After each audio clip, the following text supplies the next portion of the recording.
Good morning. I am going to thank all of you for coming out on this interesting weather day. And I thank all of you who are online. I am not going to stay long at this mic, but I want to say that this year's symposium is a follow-up to last year. And last year, we did some great work. But as all of you know, this last 12 months has been an interesting time for everyone. I want to thank all of the community-based organizations, the elected officials, everyone who has joined with us to continue the work that we began last year. Now, on the sheet, it says 3 minutes. I'm not going to do that. I'm going to introduce our president, and that is Dr. Wayne Riley. He needs no real introduction.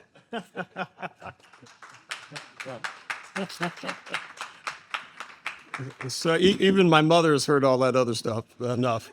Well, good morning. Thanks for coming.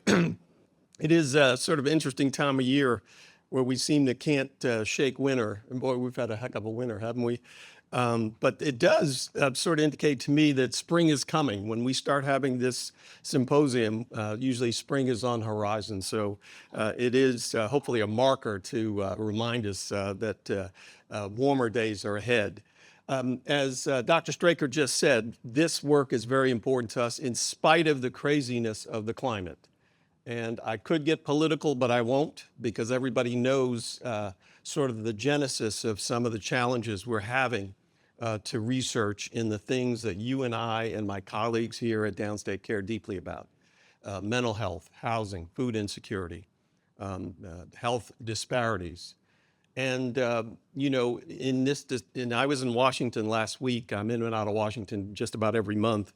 And it's just amazing within a few short years how health disparities, those two words, has been used as a smear. Health equity has been used as a smear. But, my job here is to make sure we do the best we can in spite of the craziness of the environment, right? And, in some respects, we have to channel our inner, Dr. Christini, inner Taylor Swift and shake it off and continue to do the work that we know is so important. Again, this is one of our signature research programs here, the transport program. It was one that when I arrived here, I thought we were well positioned to seek the NIH support to establish our transport program here. And we've been amazingly successful due to a great cadre of colleagues that have worked on this. My co-PIs, Dr. Salafu, there's Dr. Salafu, Dr. Lambert, who unfortunately couldn't be here today, Dr. Straker, who else? Marlene, where's Marlene? There she is. Amy's here. Where's Amy? I don't see Amy yet. But again, you're going to hear from some of our my great downstate colleagues who care deeply in this work. So again, thank you for coming. Just remember what I said, shake it off in terms of the craziness. Continue to do what we know needs to be done for communities in need, wherever they are, particularly here in Central Brooklyn. So thank you and have a great day. Just calling on Alicia Goodridge. She keeps us moving with our elected officials, so please join us and do your title since it's on my paper. Good morning, everyone. Thank you, Dr. Christini. Good morning on this side. Oh, now I feel it. I feel it. How do you follow Dr. Riley when he quotes Taylor Swift? I mean, we are like in the right space when your president is fully aware of what's going on. Thank you for your time. My name is Alicia Gurridge, and I am the head of government and community relations here at SUNY Downstate Health Sciences University. Give that a hand. And why I say that, I started in December 2021 And when I started here and was invited to be a part of the transport symposium, I found my tribe. I found home. Dr. Straker, Dr. Salafu, this great woman right here. I started to hear about the things that I worked on working in the New York State Assembly, that I did not know that there were people that got it just like me, but didn't know how to connect the dots. And this is where we connect the dots. I'm so happy that we are coming back to reconvene and continue our conversation from last year. It was so strong that we didn't even try to create something new. We just need to finish the conversation. We are trying to end the rah rah shish kumbah, and then nothing happens. I see Melissa laughing because it's true. Our breakout sessions last year were phenomenal. So I want to just thank everyone for coming out and that we're turning our community conversations to real measurable change. It is important that we keep this at the forefront until we get some answers for right now. It's going to be an ever-changing climate, and we know that, right?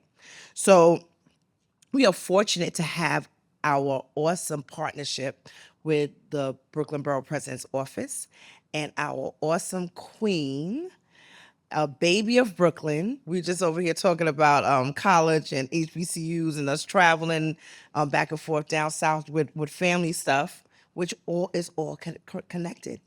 Everything that we're doing, we're human beings outside of when we get behind this mic. Life is happening. So it's good that we recharge. It's like an annual Recording family in reunion. progress. Oh, y'all weren't recording before? Y'all missed that whole thing? No, I'm playing. But this sister is, since she's become Debbie Borough President, has just been the pulse. She's our heartbeat to the Borough President. She gets it. She's a pastor. She's in the community. She's connected in so many ways. We just talked about caucus. So I want to bring up my sister in this work, the Deputy Borough President, Reverend Kim Council. Give her a hand, please.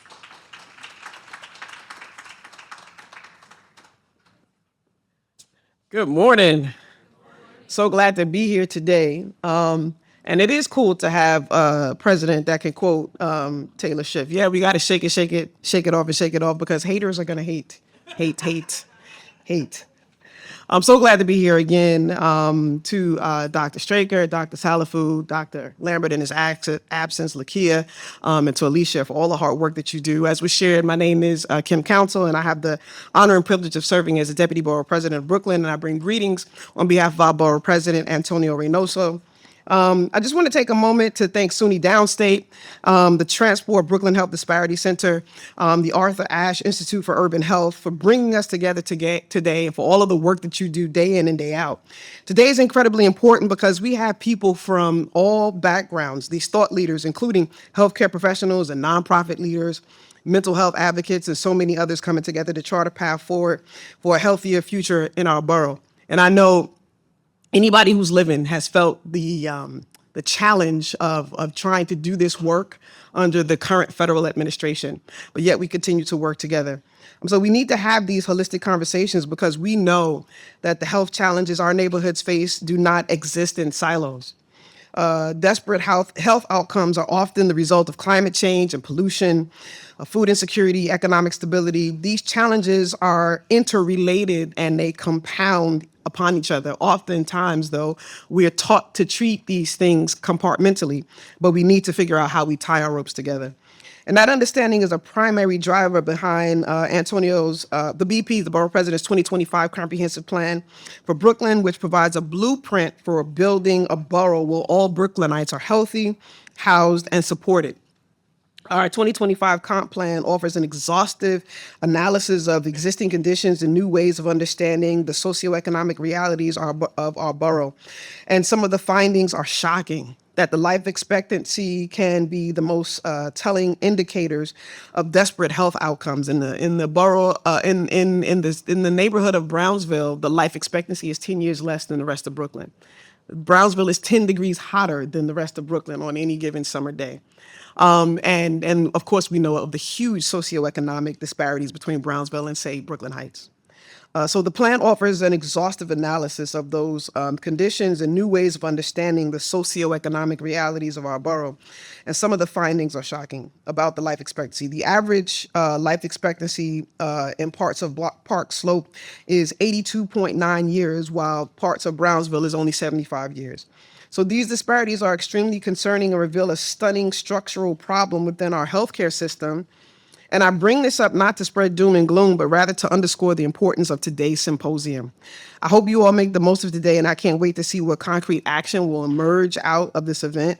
Please know that you have allies in Brooklyn Borough President Antonio Reynoso and myself. Just having had the ability to travel around Brooklyn and talk to different people, it is painfully shocking to see the disparities in our healthcare institutions, the way that they are underfunded, and the advocacy that we have to do both at city and state in order to make sure that funding is restored at a level that is respectable. You should not want to go to Manhattan in order to get better health care in the city of New York. Just a few months ago, my mom had a health scare, and I was on my way to a local hospital, and my PCP said, absolutely not, take her to this particular hospital. And it was another hospital in Brooklyn, but this particular hospital, it wasn't that it was a better hospital, but they had more resources, and they had the ability to treat her in a different way. And so we have got to figure out, even though we're dealing in these stressful economic times, I like to say, we're a month out from Black History Month, but we as people of color, as people in the city of New York, know how to tie our ropes together. We know how to be there for each other during times of crisis and conflict. And so let us not forget that we have everything that we need in this room in order to solve the problems and the challenges that we are facing today. So once again, thank you so much to SUNY Downstate, to the Brooklyn Health Disparities Center for all of the work that you do, and for each and every one of you who work day in and day out on a nonprofit salary in order to make Brooklyn a better place. God bless.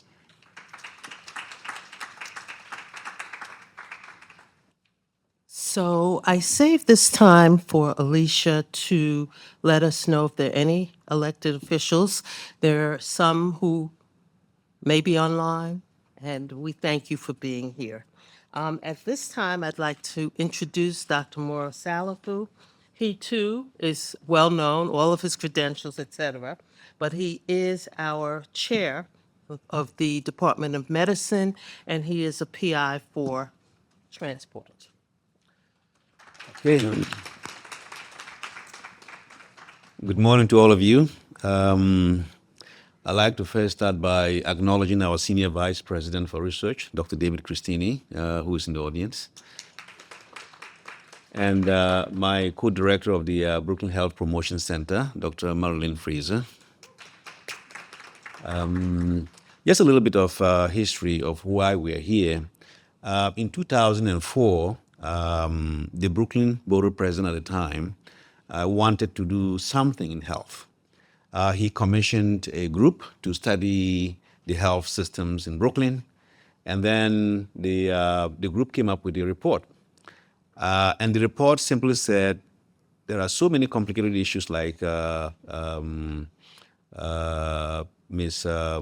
Kim Council just mentioned, so many health disparities areas in Brooklyn, the life expectancy of people living in east of New York is much, much different from the west of New York. It's just a lot of health disparities, hypertension, diabetes, cardiovascular disease, and cancer. But they didn't recommend anything along those lines. The group recommended that what is needed is a Brooklyn Health Disparities Center to better study and understand the issues that are causing these differences.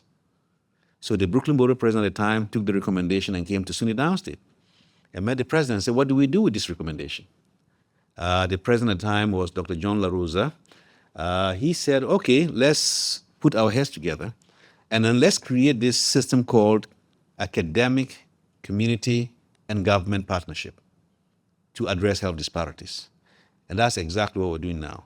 So 20 years later, we're following that same principle.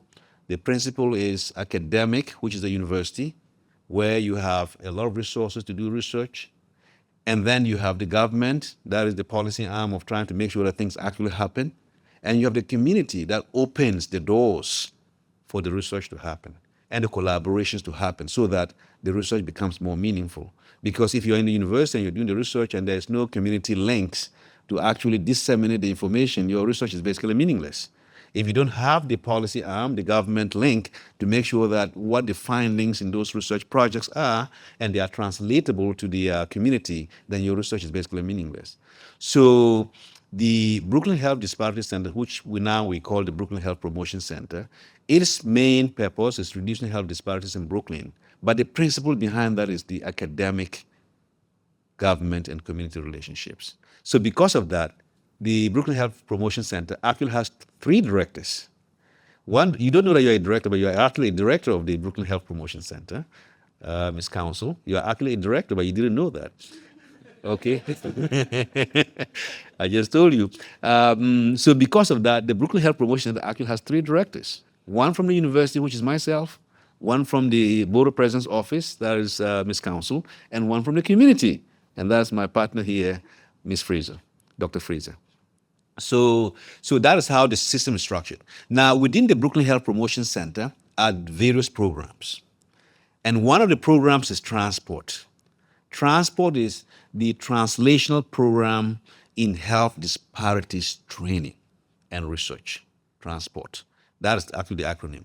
In other words, we want to train the young generation and anybody of academic potential in health disparities research in the future. But we have to train them to be able to do that. So the programs in transport, they are very vast. It ranges from high school to college to, graduate and even faculty members, train them on how to actually engage with the community and be able to raise questions, ask questions, answer them through research methodology. Is very vast. And we're lucky with the support of our president to be funded through the National Institute of Health, the NIH. We got $10 million about 5 years ago, and the second $10 million came a few years ago. So the entire transport program is $20 million endowment from the federal government. So despite all the things that have been happening in terms of DEI and this and that, the government is very opposed to all these health disparities. Last year, we got our check. So which means that we're actually doing a good job. So thanks to all of you, thanks to the leadership, thanks to the university, thanks to our community partners, thanks to our government partners for actually sticking with the program and making sure that we get the next generation of people to understand what it means to actually investigate. Right, that's what we're basically trying to do. Get the next generation of young people to actually understand what it means to investigate and then connect with the community. And hopefully we can get policy ideas out of these activities. So welcome to all of you once again. I'm looking forward to these community collaborations today. And hopefully we can come up with ideas that can propel the activities of the transport and, of course, the Brooklyn Health Promotion Center. So good morning to all of you again.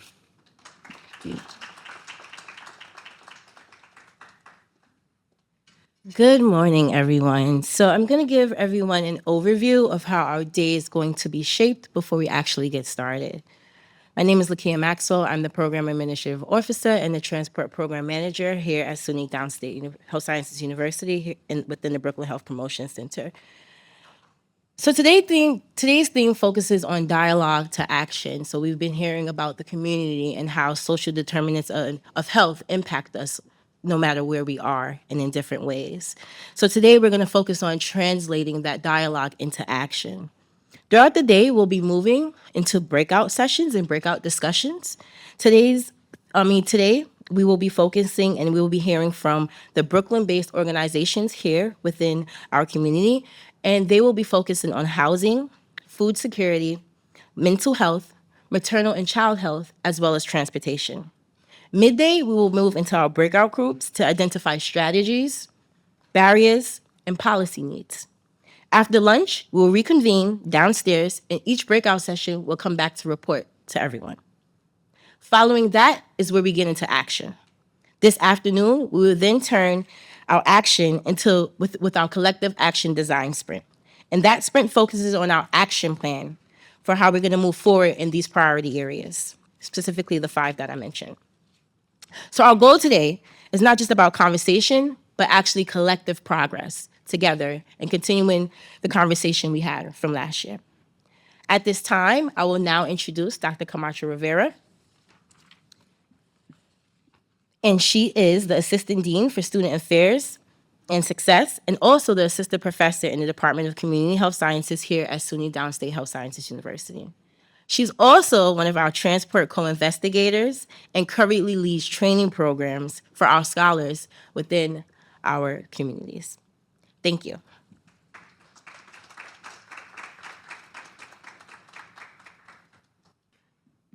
All right. Thank you, Lakia. And good morning, everybody. Buenos dias. I'm really excited to have you all here in person on this Friday morning, as well as for those of you online. I know y'all were here bright and early and are eager to get to work, so I'm not going to take up too much time. I was asked to be able to help to summarize kind of where we were with last year's symposium, what were some of the accomplishments, the lessons learned. We're talking a little bit about challenges. I'm not going to dwell too much on that, but really just to help to position everyone who was here last year, as well as those of you who are new to our symposium, and really helping to figure out how do we move forward in this context, in this climate, in this time. And so last year's symposium really represented a pivot with the way that we structured our symposium. It was the 8th symposium that's been supported through the Transport Endowment.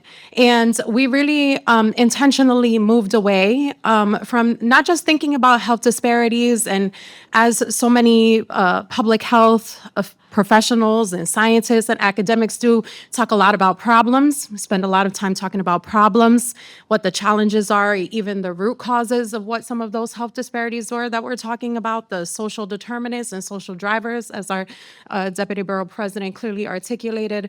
But we really wanted to shift away from just describing problems to co-creating solutions and having dialogues to be able to understand what were the resources that we had here at the table within Brooklyn, and to really start thinking about creating space to ideate solutions, recognizing that those solutions are not going to be found within the walls of this academic medical center, but what could we do as academics, as clinicians, as public health professionals, and as residents of Brooklyn to be able to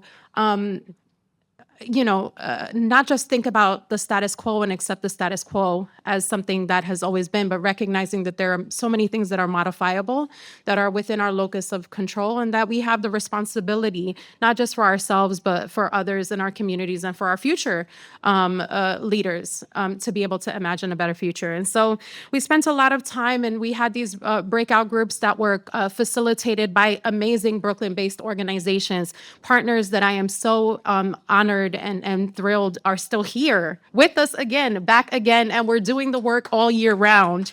That really focused on centering important topics like mental health, like housing instability, like food insecurity, and recognizing the interrelationships between all of those things. And so in our dialogues, we recognized that we're much more effective when we partner and when we think holistically about our own lived experiences, and recognizing that it is really hard to focus on your health when you are thinking about how to keep a roof over your head and put food on the table, and what it means to show up every single day, not just with respect to our physical health, but with our mental health. How do we take care of ourselves and take care of each other as we continue to move forward and do this work in spite of the greatest, challenges? And also recognizing that there were additional, topics that we needed to explore and conversations to be had. And so when you're living in a neighborhood where it's very difficult for you to have access to fresh fruits and vegetables and healthy foods, and transportation is a barrier for you to be able to get to work every single day, for you to be able to make medical appointments and to seek that medical care that you're looking for, transportation needs to be at the table. And recognizing that the solutions that we're creating are not just about ourselves, but for future generations. And what does it mean to safeguard the futures and well-being of those of us who are among the most vulnerable, and bringing maternal health and maternal and child health to the table. And so that's part of what we're going to be expanding our conversations today. Recognizing that there also has been, as I said, conversations, dialogue, and work that has continued behind the scenes We talked last year about the ability to be able to leverage technology, to be able to help bring us closer together. And so we've been actively working on how do we use technology to be able to bring more resources, not just to academic institutions like SUNY Downstate that are serving communities that demonstrate the greatest disparities, but really flipping the script a little bit with respect to making sure that we're co-sharing power and co-creating power and putting resources in the hands of Brooklyn-based organizations. And so Dr. Carvajal, who is online, is going to be presenting momentarily to talk about a Community Connect project, which we introduced last year for those of you who were here, which is a platform that is really looking to center community-based organizations and Brooklyn-based organizations and helping them to identify and successfully lead and obtain funding, federal funding, state funding, philanthropic funding, foundation funding, to be able to get more resources to do the work that we're doing. And so we've made strides there, and I'm excited to have her present that work. I don't want to take much more time, but again, we all know the challenges. We identified some of the greatest strengths and assets that we have are the relationships that we build, not just the new relationships that we build, but the relationships that we've sustained over this near 10-year partnership that we've had within Transport. And so excited to see those relationships continue to grow and share space and community today. Going to do a quick intro to Dr. Carvajal. Dr. Amanda Carvajal is she's a fellow Latina, fellow first-gen graduate. Shout out to everybody who's the first in so many ways. And she is a postdoctoral fellow within Dr. Lambert's lab here at SUNY Downstate School of Public Health.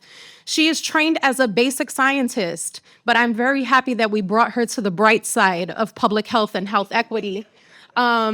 And so really recognizing that her own lived experiences and her expertise and experiences within academia really showed not just the potential harms and perils that academics can cause with respect to exacerbating health disparities, but really wanting to be on the other side and helping to, again, support and train the next generation of public health professionals, and also to help build capacity within our communities to be able to support those solutions that we're envisioning today. And so really excited, Dr. Carvajal, to have you here virtually to be able to present a little bit on our Community Connect work that is, again, co-led by Dr. Lambert, Dr. Carvajal, Ms. Lakia Maxwell, Ms. Bethany Tack, Ms. Faven Araya, Dr. Marilyn Frazier, so many people here to be able to really create this platform to, again, hopefully obtain more resources and funding in the areas and organizations that are doing the work every day. Thank you. Thank you so much. All right. Thank you, Marlene, for that introduction. So today I'll be sharing some updates on New York Community Connect, as well as giving you the background, the context of how we've been leading this program, this project, and where it's at. And so the title of today's talk is Strengthening Community-Based Organizations in a Shifting Funding Landscape, presenting findings from a CBO needs assessment. There are two parts of the story today. The first one is centered around CBOs and their critical role in reducing health disparities. And so we're going to talk about how the needs assessment was created and share some of those preliminary results. The second part of the story today is actually the tool itself. So it's really centered around the New York Community Connect platform. And so I'll be able to share how it was collaboratively designed and what it actually looks like.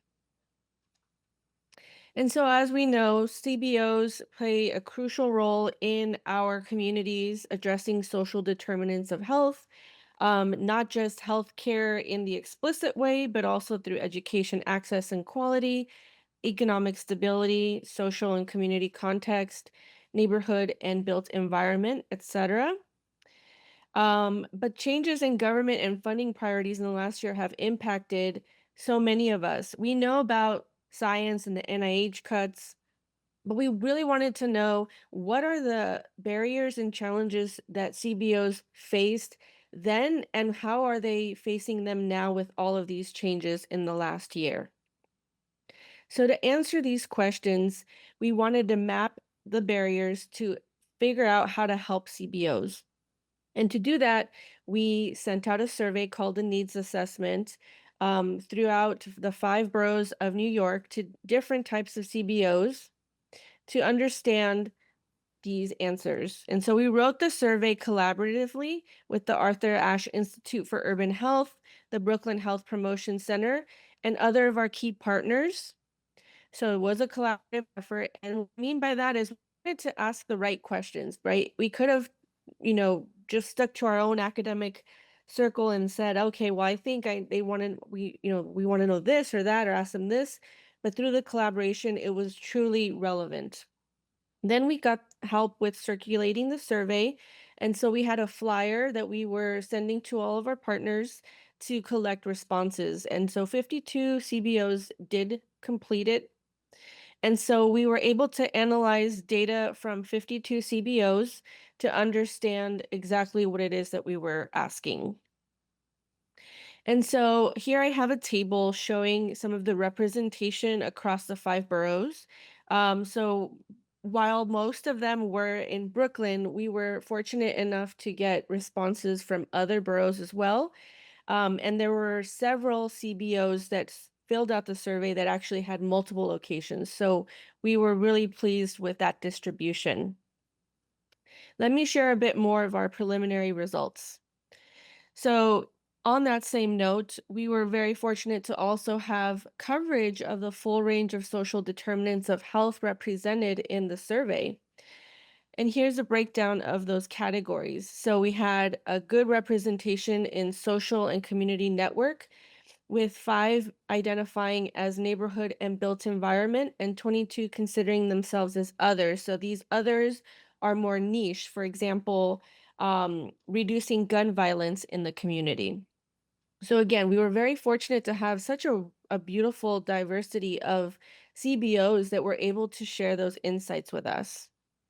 Similarly, we had a really wonderful distribution of the populations that the CBOs serve. So we had populations from children, low income, ethnic minorities, HIV drug users, the elderly, imprisoned, formerly imprisoned, mental illness, mental health, other CBOs. So a lot of the CBOs that actually help other CBOs maintain sustainability, that was super impactful, as well as pregnant folks and the LGBTQIA community. So that was a really great distribution there. And so we also wanted to ask, well, where do CBOs get their income to sustain their services in the communities? And so we were able to understand the distribution of that income. And our results showed that most CBOs, they heavily rely on government grants and community grants. And so that being said, we were thinking that maybe this high reliance on government grants is creating a vulnerability. So we were circulating this needs assessment last summer all the way through the fall. So as you can imagine, as we're circulating this in real time, all of these changes have been happening. And so we asked them in the survey, has your organization been impacted by changes in government? And because we were asking this at different points, the answer yes wasn't astoundingly 100%, but it was still significant enough to see that reliance has created this vulnerability. And we were able to garnish a few quotes that we'd like to share now. So one of those is, we have seen many budget cuts. Money has become tight and we had to cut staff and interns. Our coalition partners have also suffered cuts, which is impacting our shared programming and collaboration opportunities. Another quote is, we went from 27 interns last year to 16 this year. We received notice that due to SNAP cuts, we will have to pause our partnership with the Department of Health Cooking Initiative. And these two highlight what we've been seeing across the board: cutting staffing, cutting grant writers, cutting hours, reduction in services, and these all impact the community. And so now I want to switch gears to tell you what we're doing about it. What did all this data culminate toward? And it's been alluded to already, but we have a tool that was created with CBOs in mind to specifically help and support them, and it's called New York Community Connect. So let me tell you a little bit about this now. So what it is, it's meant to bridge community organizations, academics, researchers, funders, and other supporters. So other supporters could look like attorneys that want to do pro bono work for immigration or family law, doulas that are looking to find a community to work with, etc. It's also meant to be a centralized hub to share resources, events, funding calls, and to co-develop community-driven projects. So it has the capacity for you to upload ebooks, webinars, mini courses, flyers, make calendar events, send it to everyone, send it to certain types of CBOs or certain funders, which is really great. And it's built on collaboration, equity, and community empowerment. So it really centers CBOs as equal partners. There are no hierarchies. Doesn't matter if you're this, fancy academic, everyone is an equal on this platform. And it also supports partnerships that ultimately are addressing all of the different facets of social determinants of health that impact health so that communities benefit from all of these partnerships. And so, what you're going to see today is a tool that has been collaboratively designed with different checkpoints along the way. So, what I mean by that is it was designed with needs assessment results. So, everything that folks were saying from sharing their hesitations and barriers to forming academic partnerships, such as hard to access, worries about transparency, right? To wanting to find grant writing staffing support from academics, and other needs that academics can really use to show up for the CBOs. So all of this input has really gone into the design of this. And here I have our key partners: Arthur Ashe Institute for Urban Health, the Brooklyn Health Promotion Center. Quiz2 is the developer that's made the platform. And then it's really, again, centered with community-based organization feedback along the way. And so now I'm going to show you what it actually means, because we've been saying tool, platform, like, but what does it actually look like? So I'm going to show you the home screen. It's basically a website, but a very wonderful website. And so if you were to go onto the website, this is the welcome screen that you would see. It's going to recap everything we've been saying, and then you can register and log in. And once you do so, it looks like this. And so it might look familiar, similar to LinkedIn or Facebook, because it's meant to be user-friendly and easy to navigate, just like those systems. And what's wonderful is if you start to look at some of these options that we have so far, you can find partners, make connections, you can ask communities, you can form groups, share opportunities, make events and resources. So the capabilities of this platform right now are really exciting, but as we continue to get feedback, it's going to be even more relevant. And so some of the initial feedback we've been getting from CBOs that have been using the platform are the following, and I'd like to share them. So some quotes are: I like the funding feature and the opportunity to prospect for partners. The opportunity to connect with new partners seems really valuable, and the funding opportunity listings. I really like the collaborative nature of the platform and the page with the resources. And I could imagine it being very useful to connect with others who have applied for particular grants or to particular funders. And so the next steps are we are going to hold additional CBO focus groups. We already held one, which is where we were able to get some of those quotes and feedback. And again, as we continue to get feedback, we're going to the developers and saying, hey, we heard this feature here could use XYZ, or this one's kind of confusing, or this one needs to be altered in this way, and so on. And so eventually we will launch this platform, this website, so that all of New York institutions, other universities, and CBOs that weren't involved in this initial pilot can still have access to it. And again, it will be free. And with that, I would like to thank you for your time and attention. And I'd like to also share more about our SUNY Downstate team. So we have Dr. Marcus Lambert, Dr. Marlene Camacho Rivera, Lakia Maxwell, Faven Araya, myself, and Bethany Thatch. If you have any questions or feedback, want to get involved, we're still accepting surveys. So if that's something that you're interested in, feel free to screenshot or take a picture of this or get it later. But we really would love to hear from you and, really get the tool to be where it's supposed to be. So with that, I'll take some questions.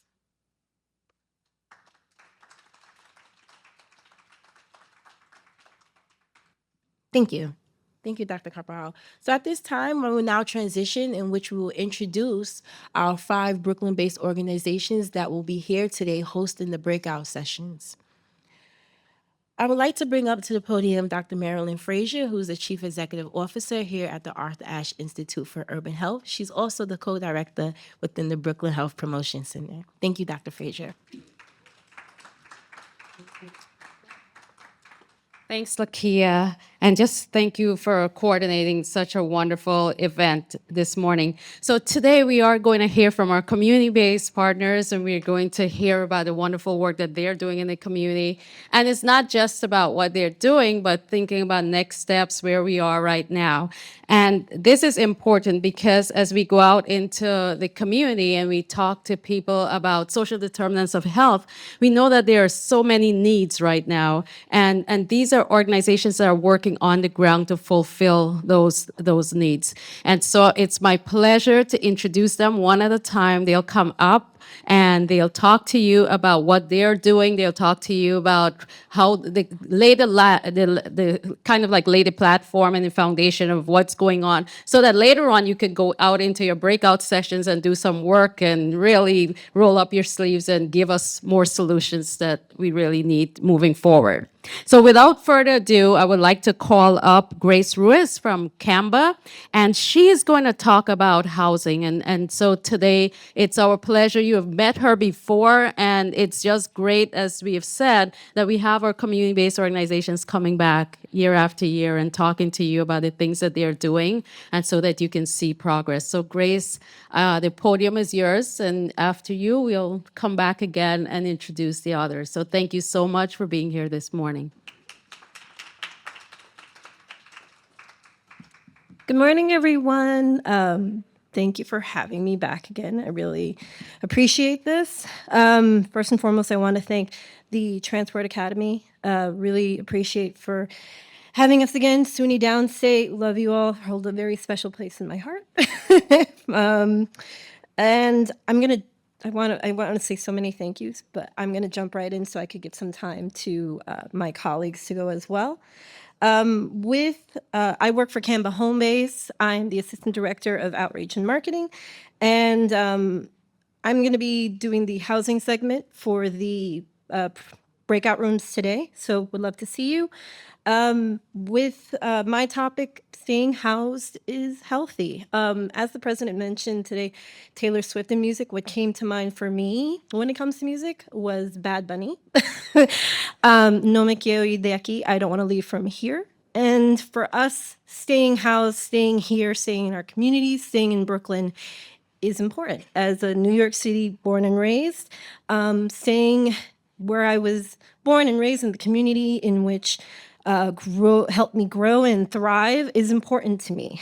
And in outreach, I've met a lot of families and individuals in which they're struggling to make ends meet. Rising rent is putting family stability at risk and affecting not only themselves, not only their housing, but their health and even their children's well-being. So I'll take the next slide. Housing instability is, oh, should I do that? I could do it. Great. Housing instability is a health crisis driving family disruption in our Brooklyn community. And at CAMBA, we're providing legal aid services, tenant rights workshops, digital tools to help residents navigate the system and stay in their homes. CAMBA serves more than 64,000 individual families each year. We have several programs, as I have listed here: housing stability, education, youth development, health, certain resources like health homes, economic development, legal services if tenants need support if they're in housing court. And we, like I mentioned, have over 160 programs, 90 locations, and we provide these services to stabilize New Yorkers, Brooklynites, and become self-sufficient. And they complement each other so that we can reach the essential needs for anyone in the community so that they can become self-sufficient and supported. Now, the program that I work for, Homebase, we're trying to help tenants that are back on their rent and utilities. Our work supports rent stabilization efforts and housing reforms, and we want to make sure that families are stable. We're a citywide funded homelessness prevention program from my map here, DSS to HRA. We're funded by and Homebase. We are contracted from that city program, but they're contracted to local nonprofit providers. Canva is one of them. And our goal is to prevent tenants from entering the shelter, experiencing the trauma of homelessness, and we want to provide assistance to tenants that might be at risk of losing their homes and help them maintain and stay in their communities. So for my portion today, the goals are going to be to address housing barriers, maybe linking, like I mentioned, action to the city and state priorities, seeing the efforts of what the city is going to incorporate possibly to help our clients and members of the community, because stability is health. And to preserve your housing in the face of housing crisis, it's important to know what resources you have, what rights you have, advocate for yourself, and know what's available to you when you need help. So my goals for today, we'll be talking about the barriers, what are we already doing, like the home-based program, but other resources that are available, and what can we do for the next year. And that's just a link of the newsletter that I have, Tools for Tenants, that we give a lot of information to the community.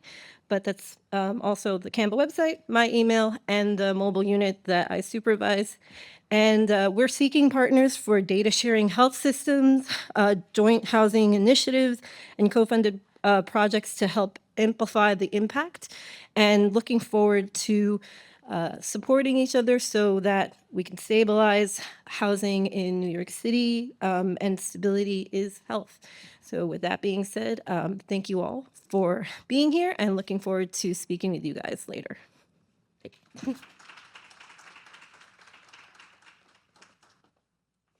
Thank you so much, Grace. And at this time, we'll hear about food insecurity. And so I'll call to the podium Ms. Dorella Walters, and from God's Love We Deliver. She's a Chief Business Development Officer. And nice to see you again. Everyone, I'm super excited to be back here again. And I will be working with the group that is interested in addressing food insecurity in the borough of Brooklyn and in New York City as a whole. So some background, God's Love We Deliver is celebrating its 40th anniversary. And thanks. And we started as a direct response to the HIV/AIDS pandemic and expanded to serving people with other serious life-altering illnesses in 2001. So this year alone, we are going to be serving more than 3.8 million meals to more than 15,000 unique individuals. It is the primary diagnosed individual, any children in the home, as well as any caregivers. Why? Because food insecurity combined with illness is an urgent need and merits an urgent response. So we understand that the provision of food and nutrition services is only a part of the whole plan of care. That's why super excited to be here with all of my colleagues to be able to really see how everything connects. Because if someone isn't stably housed, it doesn't matter about the food and nutrition, right? So we will be covering what has occurred since last year's session. There has been some progress with the 1115 waiver, which we talked about last year. However, there are some risks as well. But of course, we were always concerned that it wouldn't cover or address all of the individuals that we care about in our borough and in our city. So we are going to also think about what are some federal opportunities that exist. There are some, so we just need to modify our narrative slightly, but there are some pathways to yes. The other thing to also consider is, what does food and nutrition look like for different populations, right? This is a season of perhaps some fear for certain populations. They're not necessarily accessing the normal food services that we have in our areas. So how do we create an atmosphere of trust and make sure that people get access to what they need? So we'll be talking about local urban farming and other partnerships that we might be able to establish as well towards increased solutions. Super excited to be here, and I'll see you later.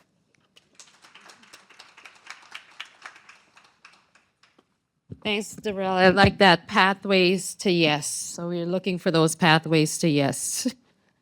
At this time, we'll focus a little bit on mental health, and I'll call Melissa Elliott at Be Agape Therapy, and she's a founder and owner. And again, thank you for coming.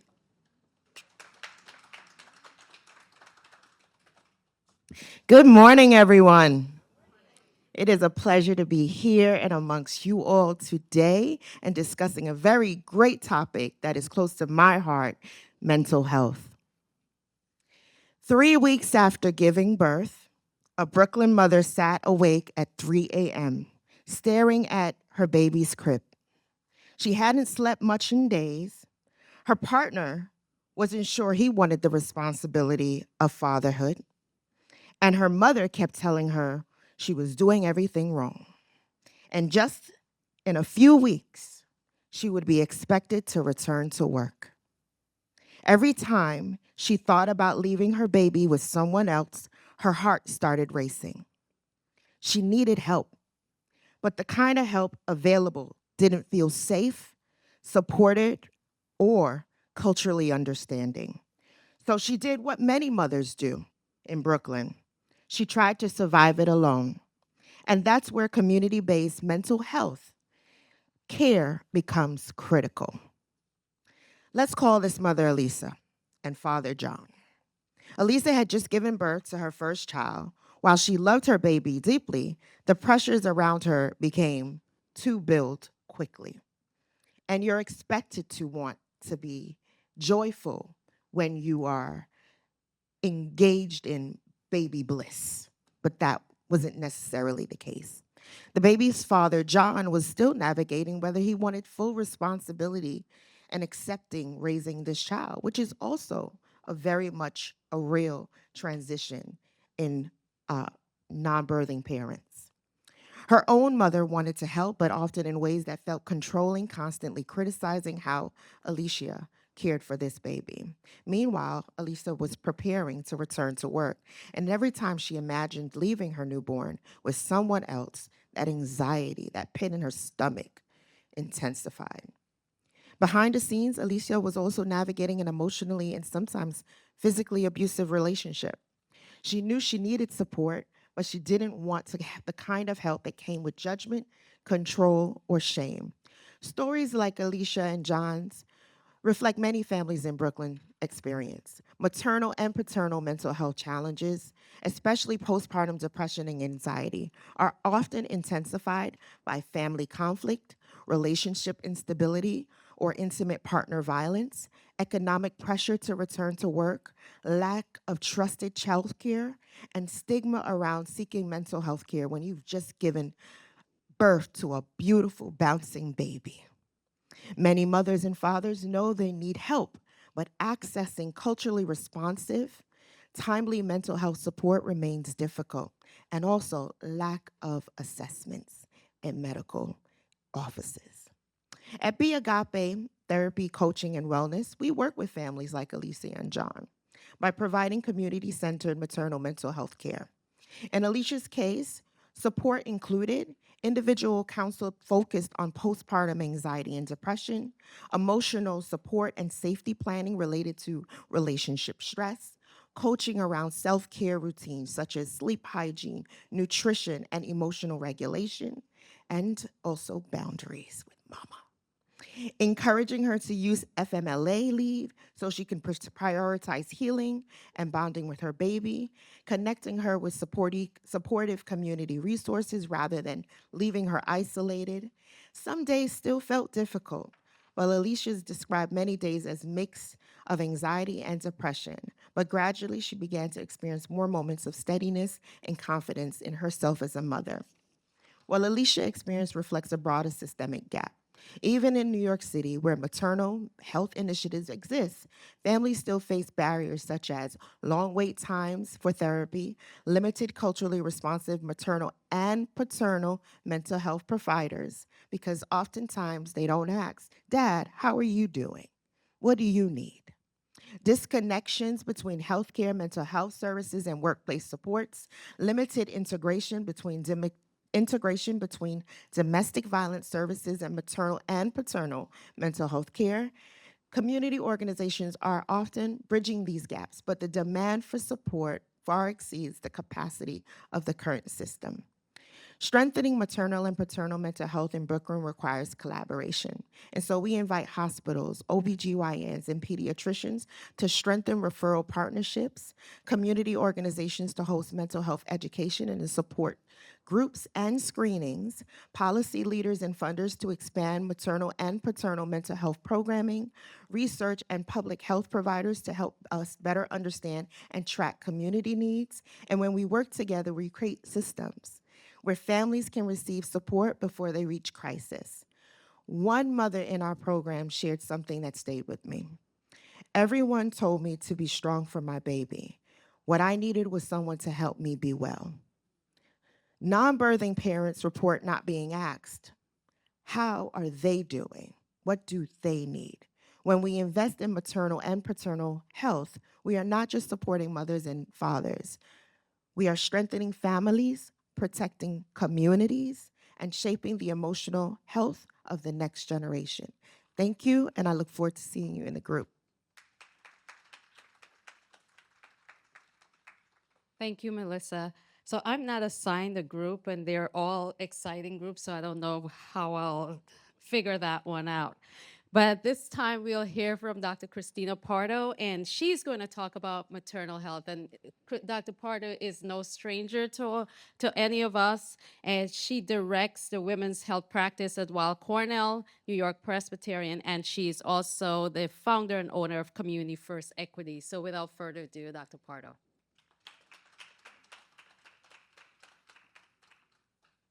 Thank you. Good morning.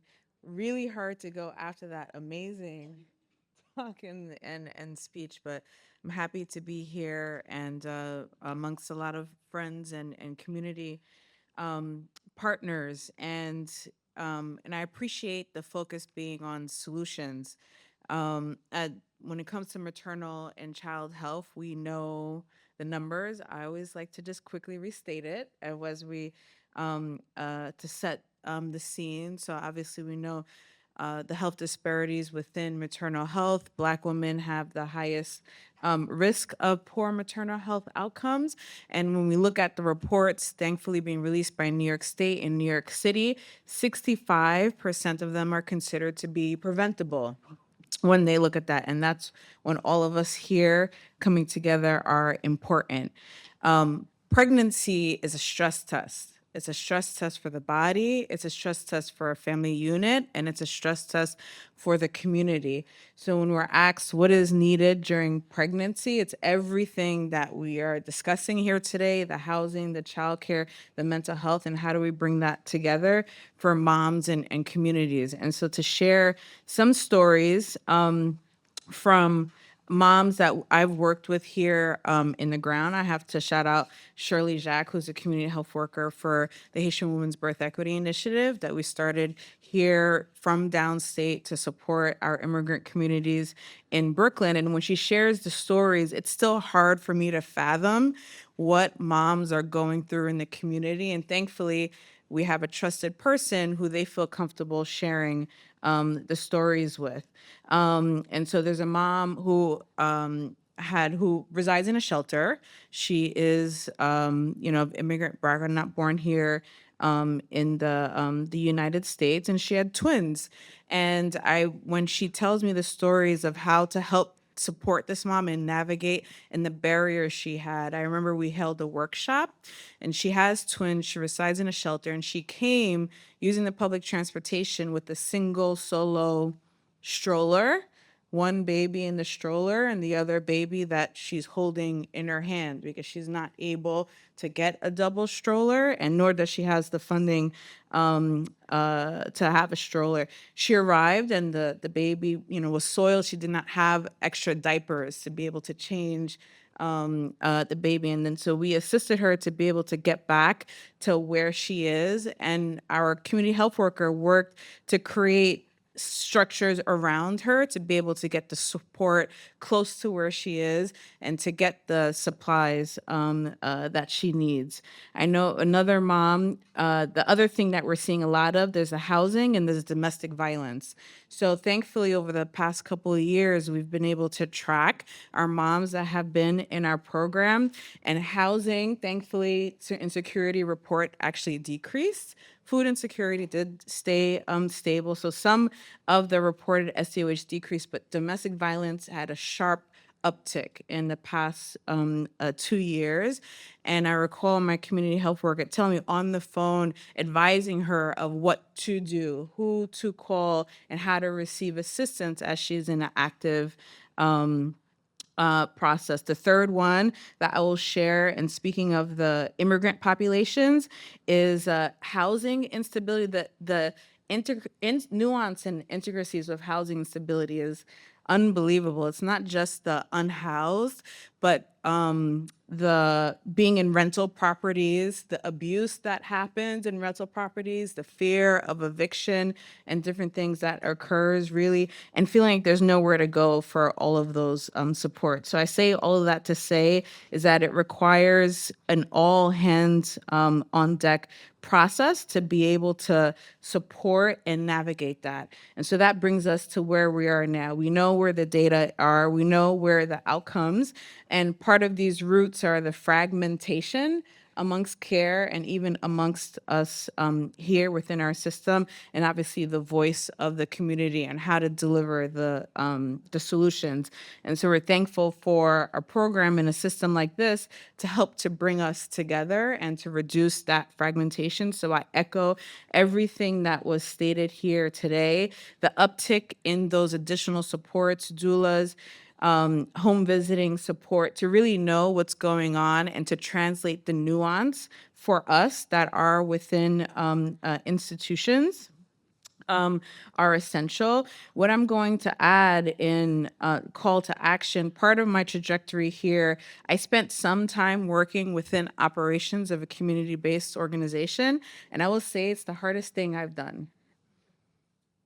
Medical school, residency, those things are hard. You're given the tools and the resources to finish those. You put in your effort and you're given the tools to support and to finish. Working in a CBO and the operations to get from the expectations to the end goal, like I said, is the hardest thing that I've ever been a part of. And so while we know that the innovation is there, the community ideas are there, the voices are there, and I think in addition to helping to bring all of that together is assisting the operations and the being reality about what is expected and how we can get to there. How can we collectively and individually support the people on the ground to actually get to those goals without it being overburdened? How can we use technology, AI, all of these things for the support of organizations and those on the ground?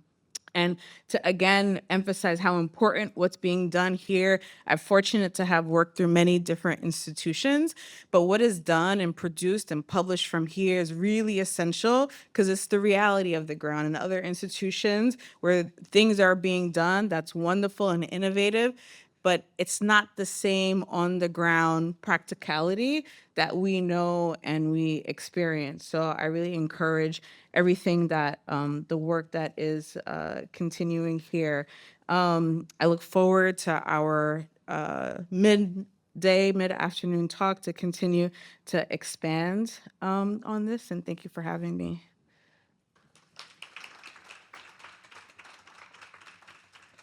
Thank you, Dr. Pardo.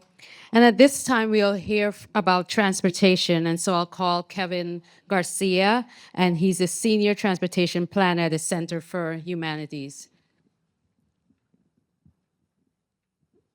And Kevin, thank you so much for being here, and we look forward to hearing from you. Good morning, everyone.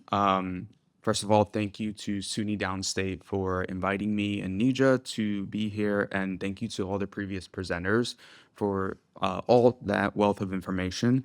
My name is Kevin Garcia. I'm the Senior Transportation Planner with the New York City Environmental Justice Alliance. We have a map here of all of our 13 community-based organizations. Oh, wait, can we go back to the previous slide? Oh, perfect. Oh, perfect. Thank you.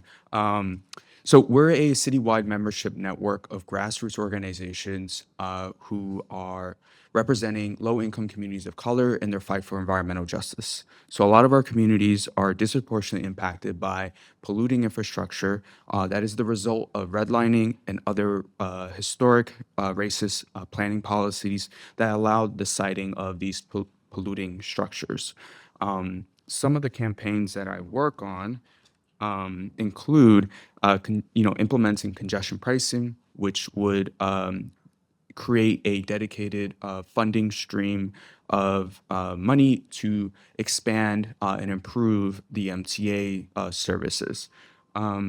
Another campaign that we work on is electrifying buses and trucks throughout the city, because when we look at where a lot of these depots are, whether they're school buses or MTA bus depots, 3/4 of them or the majority of them are located in low-income communities of color. Another campaign that we're working on is a comprehensive corridor-wide plan for the BQE, which sees 130,000 to 150,000 daily vehicle trips, and about 10% of those are trucks. Some of the nastiest polluting vehicles. And then last but not least, one of the campaigns that I'll talk a little bit more about is regulating these e-commerce warehouses that operate invisibly, are unregulated due to our antiquated zoning regulations. But before I go to that, I guess quick raise of hands if you order anything online. Perfect. All right.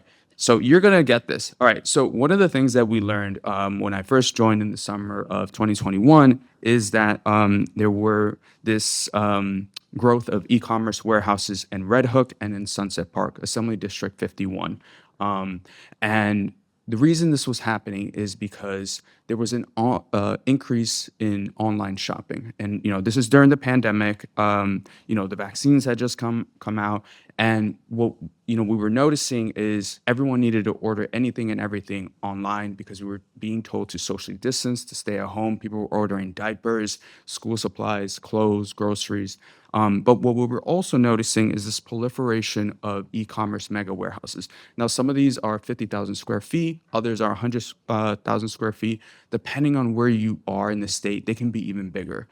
New York, I believe, houses the second largest Amazon warehouse in the world, and that's in the Syracuse area.